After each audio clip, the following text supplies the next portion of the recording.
Coba teman-teman yang Muslim ataupun juga yang non-Islam yang menyimak misalnya kajian ini, boleh dilihat di kitabnya masing-masing yang diyakininya, ya kita menghormati berbagai keyakinan yang ada, kemudian coba dicek di dalam kitabnya masing-masing, adakah satu kalimat di dalamnya mengatakan misalnya, akulah Tuhan, jangan pernah meragukan aku sebagai Tuhan, ya, kemudian nanti sembah aku, ya, tidak ada Tuhan selain aku, sembah aku. Coba temukan kalimat itu. Ya, di Islam kita sangat luar biasa bersyukur, berbahagia bahwa Tuhan kita, ya, itu dengan kekuatan yang luar biasa, percaya dirinya luar biasa, mengatakan dengan fitrah ketuhanannya. Ini fitrah ketuhanan yang melekat pada dirinya.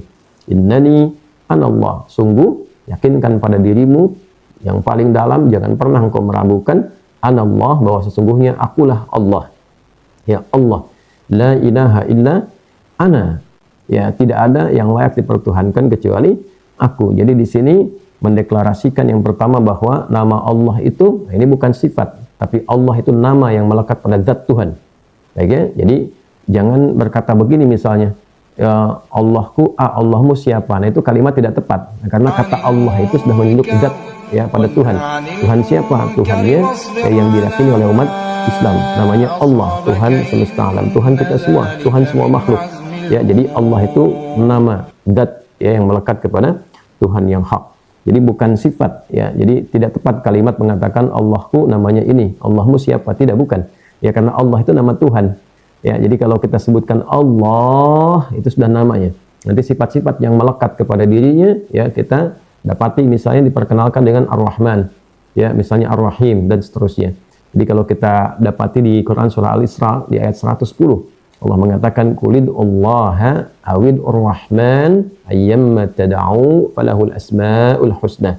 Ya, qulid Allah, jika engkau memiliki satu keinginan, satu harapan, ingin berdoa, punya kesulitan, ingin meminta, maka panggil Allah, sebut nama Allah, berdoalah kepada Allah. Ya, awid Ar-Rahman, atau dengan sifatnya Ar-Rahman. Ya ayyamma tad'u falahul asmaul husna, atau jika engkau sudah mempelajari, sudah mengetahui, pilih sifat-sifat yang melekat pada zat Allah yang sesuai dengan kebutuhanmu, yang kita kenal dengan Al-Asma'ul Husna. Jadi Al-Asma'ul Husna itu bukan sekedar sifat biasa, tapi sifat yang disajikan oleh Allah Subhanahu wa Ta'ala berdasarkan keperluan-keperluan makhluk, sifat-sifat indah yang ditampilkan oleh Allah untuk mengabulkan hajat-hajat makhluknya. Misal kalau pelajar ingin memohon pada Allah dicurahkan pengetahuan, maka sebut sifat Allah yang terkait dengan limpahan pengetahuan. Al-Alim, ya Allah, ya Al-Alim. Kan? Rabbi zidni ilma, ya Allah tambahkan padaku tambahan pengetahuan. Ya Allah yang maha menguasai, maha memiliki pengetahuan yang sangat luas, tak terbatas, sangat dalam, tak terhingga. Ya?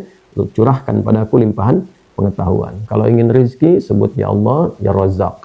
Kalau ingin diberi solusi, ya Allah, ya Al-Fattah. Demikian seterusnya. Kembali ke sini, jadi pertama ada deklarasi ketuhanan, ya, dengan sangat lugas, ya, tidak ambigu kalimatnya, sangat jelas, sangat lugas, dikatakan innani anallah. Ya, sungguh tegaskan pada jiwamu yang paling dalam, akulah Allah. Nah, pertama perkenalkan namanya dulu. Jadi kalau ditanya misalnya umat Islam, nama Tuhannya siapa? Allah. Ya, Allah yang langsung perkenalkan. Tidak ada yang lain. Nanti di bab tauhid kita bisa bahas, ya, apa keunggulan nama Allah itu, ya, kemudian apa yang melekat pada nilai ketuhanan pada nama Allah itu, dan yang membedakan nama Tuhan yang hak dengan nama makhluk. Apa perbedaan? Karena tidak boleh sama. Dalam nama pun itu nggak sama, istimewa. Ya, jadi standar pertama yang dilekatkan pada fitrah ketuhanan dan yang bukan Tuhan adalah mesti berbeda total. Ya, jadi totally different, mesti berbeda sama sekali. Nggak boleh ada sama. Sebab kalau ada sedikit pun kesamaan, ya, maka berpotensi makhluk itu bisa menjadi Tuhan.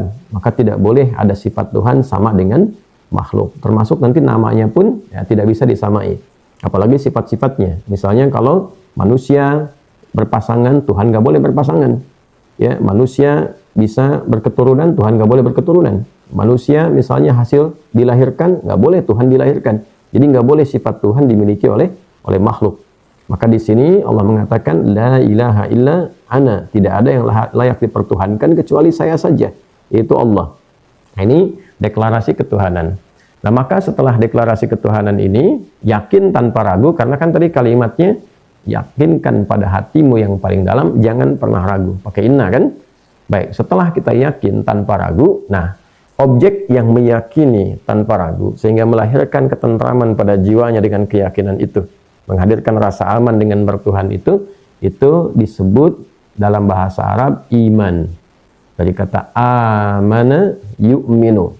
Asal kata awalnya sekali amina, dari kata al-amnu. Amana, yakin tanpa ragu, sehingga dengan yakin itu menghadirkan rasa aman pada jiwa, rasa tentram. Dengan bertuhan itu ada ketenangan. Ya, dengan bertuhan yang hak itu ada kedamaian, ada ketentraman. Nah, teman-teman sekalian, kemudian dengan itulah disifati orang yang telah yakin pada Allah tanpa ragu, ya, sedikit pun, maka disebut dengan orang beriman. Jadi iman itu dari bahasa Arab, dari kata amana yu'minu. Jadi kalau ada yang mengatakan misalnya dalam bahasa Arab, ya aminu billah, berimanlah kepada Allah. Maksudnya yakin tanpa ragu, yang dengan keyakinan itu engkau bertuhan, engkau merasakan rasa aman, rasa tentram pada jiwamu. Diserap ke dalam bahasa Indonesia menjadi kata iman. Ya, iman itu dari bahasa Arab kita temukan. Nah, dari sini teman-teman sekalian, kita konsekuensi yang pertama, seseorang yang telah meyakini Allah sebagai Tuhan disebut orang beriman. Oleh karena itu sapaannya dalam Al-Qur'an berubah. Jadi ya ayyuhalladzina amanu, ya ayyuhalladzina amanu, kan? Hai orang-orang yang telah beriman tanpa ragu sedikit pun kepada Allah Subhanahu wa taala. Jadi kalau sudah bertuhan kepada Allah harus pede, yakin, dan kita berupaya bertuhan itu semaksimal mungkin. Nah, karena itu supaya bertuhannya itu dengan cara yang benar sampai tiba keyakinan yang luar biasa, sampai meyakini betul bahwa Allah itu benar-benar Tuhan. Nah, maka di situ Al-Quran mengajarkan mesti belajar, ya, mesti mendalami pengetahuan untuk menetapkan dan meyakini bahwa Allah Tuhan yang hak. Sehingga nanti kalau ditanya dari mana Anda tahu kalau Allah itu adalah Tuhan yang sesungguhnya, Tuhan yang hak, kenapa tidak menuhankan selain Allah? Nanti ada ilmunya, disebut ilmu tauhid. Ya, dari mana dasarnya? Al-Quran surah ke-47. Ya, surah Muhammad SAW di ayat yang ke-19. Ya, kita akan temukan fa'lam annahu la ilaha illallah. Fa'lam, maka cepatlah engkau belajar.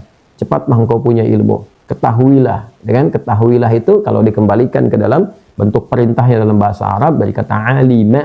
Ya, alima ya'lamu i'lam fi'il amrnya, kata perintahnya. Ya, maka cepatlah engkau belajar. Nah, bahasa gampangnya begitu.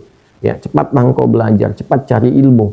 Annahu la ilaha illallah, untuk menetapkan pada jiwamu dengan ilmu itu la ilaha illallah, tidak ada Tuhan selain Allah. Jadi kalau tauhidnya ingin kuat, keyakinan bertuhannya ingin kuat, kenal Allahnya dengan baik, ya belajar ilmunya. Namanya ilmu tauhid. Ya, nanti kita akan belajar. Misalnya nanti menguatkan logika kita supaya bisa dipahami secara rasional. Nah, Islam itu agama cerdas. Ya, mengajarkan kecerdasan. Pokoknya kalau berislamnya benar, pasti pintar itu. Dengan bertuhan saja oleh Quran diajarin, mesti yakin. Dari mana yakinnya? Pakai ilmu. Nah, kita bertuhan saja itu di-challenge oleh Quran. Di-challenge. Gimana bisa menetapkan Allah sebagai Tuhan? Nanti ada ayat-ayat tertentu menyampaikan pada kita. Misalnya, saya kasih gambaran. Satu, laisa kamitslihi syai', ya, wa huwas samiul basir. Ya, bedanya Tuhan dengan makhluk supaya menetapkan Tuhan yang benar. Satu, ya, dibangun dasar logika yang jelas dulu. Nggak boleh ada yang sama semuanya dengan Tuhan. Sifat-sifatnya, karakternya mesti beda antara Tuhan dengan yang bukan Tuhan. Ya, nanti dari logika yang dasar ini kemudian dibangun, ya, untuk melepaskan sifat-sifat Tuhan dari yang bukan Tuhan. Ya, maka turun surat Al-Ikhlas misalnya. Ya, surah yang ke-112 dari kata akhlasa yukhlisu, melepaskan sesuatu yang bercampur sehingga lahir yang bening saja. Mana sifat Tuhan yang sesungguhnya ini hanya Tuhan saja yang punya, yang bening. Yang di luar Tuhan kita hilangkan. Ya, jadi akhlasa yukhlisu, sifatnya disebut ikhlas. Maka turun surat Al-Ikhlas menerangkan, qul, katakan, huwa, yang dipertuhankan itu Allah, hanya Allah. Ahad, sifat pertamanya. Nah, ini dilepaskan dari yang bukan sifat-sifat Tuhan. Ahad, mesti tunggal, satu-satunya tunggal. Ya, tidak boleh bercabang.